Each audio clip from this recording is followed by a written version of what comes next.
challenger for the mayor of the city of Haverhill, we have here with us Deborah Campanile. Welcome to the program, Deborah. Thank you very much. You are a federal Treasury Department official that decided to make a run for mayor. Absolutely. Can you tell us a little bit about yourself briefly and what prompted you to run for this office? Well, as you know, I'm Deborah Campanile, and I work for the Treasury Department for 32 years. I'm a problem solver. I'm excellent at what I do. I have a management and customer service behind me. And I work with teams to resolve problems. So as soon as I identify something, I love the challenge to try to see what I can do to make it better. So I decided to run for mayor because of my own problem. A year ago, I found out that I had arsenic in my well water. I was devastated by it, and I went to call the mayor's office. First of all, I called the city department, the water department, who stated a cost of $10,000 to $15,000 in order to have this problem corrected. So I thought that was a little steep, and I knew the average person would not be able to come up with this money. So I said the mayor's office might be able to help me. I called, and I never got a return phone call for a couple of weeks. So I called back again, and I had somebody slam the phone down on me.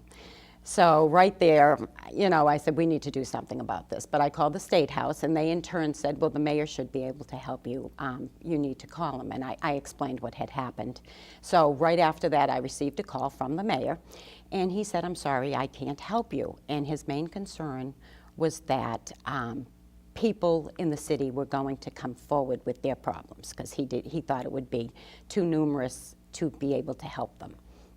So I didn't realize at the time, after looking into it, there are 900 private wells in the city, and all of them could have the same problem that I had, because arsenic is a natural occurring element that occurs over years, and it you know, it could fester in anybody's well, and they need to look into it and have it tested. You have to go to an independent laboratory, and you need to specify arsenic to get the results, the proper results, or, you know, you're going to have a serious problem.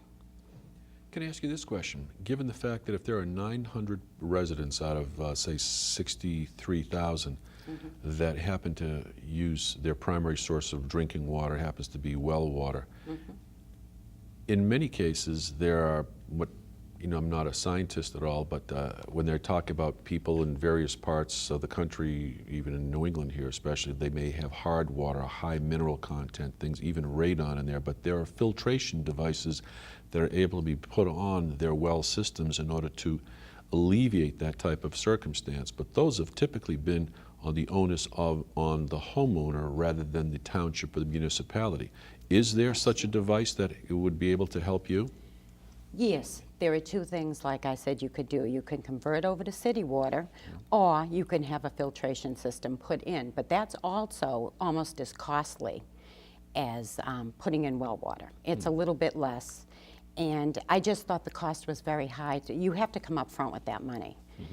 And I got my problem resolved because I went in front of the abatement board, and they considered lowering the cost, and I'm happy with that right now. But however, there are many people out there that I know couldn't pay this cost. But what is the better of the two, having it filtered out or switching over to city water? I would recommend the city water. Okay. Let me ask you this question. I'm trying to put this in a perspective. Decades ago, the then mayor Casares, during the Casares administration, Haverhill was called the city of opportunity. What would you call Haverhill now? I think Haverhill can be, again, called the city of opportunity. I don't think people out there are looking at that now. I think we need a lot of work to do to make the city like that. There's a lot of growth we need to bring into the city. Downtown, there are a lot of vacancies that are not being filled. Some of them are outside of downtown, but there's not enough. And there are a lot of business owners that I spoke with. They're very disgusted with the way the city is going right now, and they're thinking of moving out. And the reason that their displeasure is focused on what issues? First of all, they have a parking issue with all the owners. They have one parking spot in front of their their establishment that they have a 2-hour limit on. And if they need to bring things into their establishment, they need to park in front. Well, if they don't get out there in 2 hours, they're all getting ticketed. I walked around and I saw one person had 3 tickets, someone else had 2 tickets. They're all paying these. One of the gentlemen said to me, I talked with the mayor, and I said, what do I do with this? What can you do to help me? And he said, I'm sorry, I can't help you with that. Okay. What do you think the biggest challenge is facing the city of Haverhill right now? I think the biggest challenge is, my focus is the health and public safety. And it's not just about the welds. I've also talked with the police department. They're in a beautiful building. They have wonderful equipment, but they're grossly understaffed. They need about 15 patrolmen to come up to par to be able to handle the city's problems. And we have the fire department that is in great need for training and equipment. And this is going to cost approximately over $600,000. They are now trying to get grants to fulfill these needs. When you mentioned the fact that these police departments understaffed by 15 patrolmen, how do you gauge that? How did you arrive at that particular conclusion? I interviewed them. I talked with several of them, and one at a higher level. And they said this is a problem. And they have all this wonderful equipment, and they don't have people to man them, such as like the boats that used to go out into the river. They don't have enough police officers to be able to use them. It's a shame. Do you think over a period of time, some of the discussions we've had, that if there's been a lower number of officers on duty than there have been in previous years, do you think that's offset enough by the aspect of technology and how that may be applicable to the situation? Oftentimes, technology applied to business means that you can do more with fewer people. And is that applicable to something like public safety? I don't think you can do more with technology. I think even the police officers realize that their lives are at risk. There's not enough of them answering these incidences, and they cannot help people. And they feel that there's going to be more crime actually in the city due to this. What do you think is, if you were to have a dividing line and cite things on 2 sides of a column, tell me some of the things that you think are right with the city of Haverhill, and some of the things that you think are wrong with the city of Haverhill that you'd like to be part of correcting. Well, I think they're doing some wonderful things with the beautification of Haverhill. I think eventually we could look more like Newburyport. I know it's a far cry from it right now, but I think we can. And like I said, we need to bring in more growth. We are bringing in some, but I just feel like we need more. There needs to be more concentration on the health and public safety first before we do all of these other wonderful things. When people are looking at growth, many cases they'd like to have an increased business growth, but sometimes part of Haverhill's biggest asset, some people say, is it's also its liability, and that is the size of the land space that leaves itself open for developers. Mm-hmm. How do you feel about that? I haven't had a lot of opportunity to look into as far as the land space. I do know that we have the Ward Hill area that looks like there's an awful lot of land there for development. And as far as the development downtown, there are so many vacancies. We need to have somebody actively involved in calling up businesses and trying to bring them into the city. And we need to maybe lower the cost to do that, or make something more attractive to them so they want to be there. But as far as the development, I think we have a lot of land in the Ward Hill area, and I'm going to look into that. Okay. With regard to restructuring of government, that seems as though that's been on everybody's plate and at the forefront, from the federal level to the state level and even on local levels. In recent years, there's been, in Haverhill particularly, there's been a restructuring of government relative to offices, combining offices, eliminating positions. How do you think that's been going, and would you continue that type of circumstance, or do you think it's gone too far? As far as? Well, the consolidation of certain departments and certain duties, as far as, well, we just, recently, they've combined the fire department and the police department under one public safety department. Absolutely, yes. You know, do you agree with that type of move ahead? that's I been done in think- other parts of the country? I think if it works, if that's what makes it work, if it's better, then yes, we would continue to do that. I would have to look into that further, to tell you the truth, in order to make a statement. Like a farmer that may plant seeds of opportunity, what do you think your crop would yield at the end of your first term if you happen to go ahead and are successful enough in being able to make your run for mayor? What are some of the first initiatives you'd like to be able to put in place that you think will come to fruition? Well, like I had mentioned, I would love to see new growth in the city. The main thing is I would love to see the police department where it needs to be. I would hire more police officers. I would allow them the training.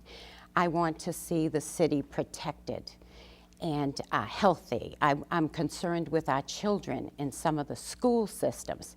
The older schools are noted to have, it was told to me that there's asbestos, and they're not identifying that when they go in to review the schools. They're not identifying the problems. With money and the budget being as tight as it is over the past years, and it doesn't seem as though it's getting any easier as time goes on, what cost efficiencies would you look to implement and recommend in order to save the city some money, yet still keep it moving ahead?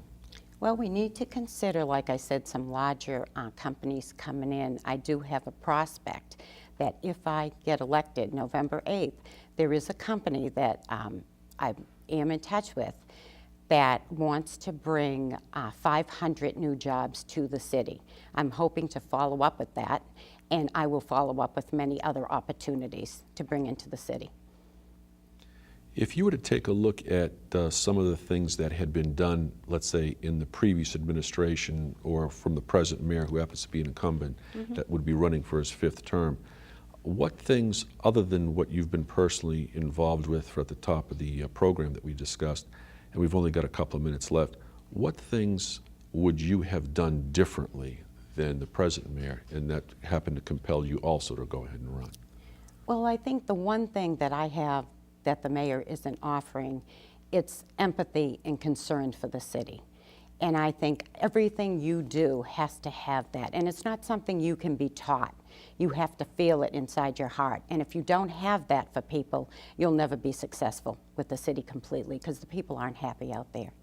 And your pulse on the heart of what's going on in the city of Haverhill, some of the things that people have not been happy with are?